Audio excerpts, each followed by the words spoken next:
ससुराल के बियाह करी के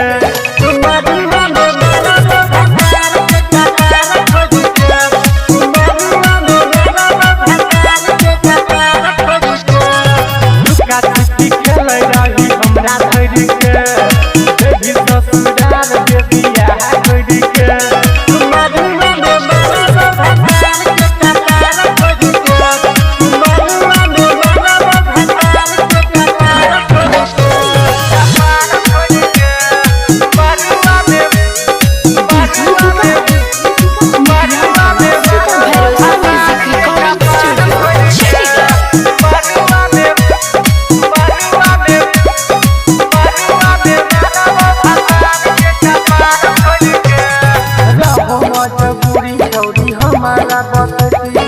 रोही अकेला या सुखिला नहीं लगती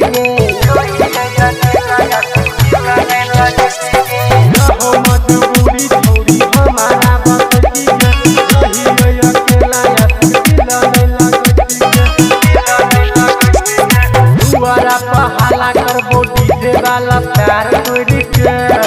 दुआरा पहाला करबो डीजे वाला प्यार करी के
भरोसा म्यूजिक रिकॉर्डिंग स्टूडियो चंडीगढ़।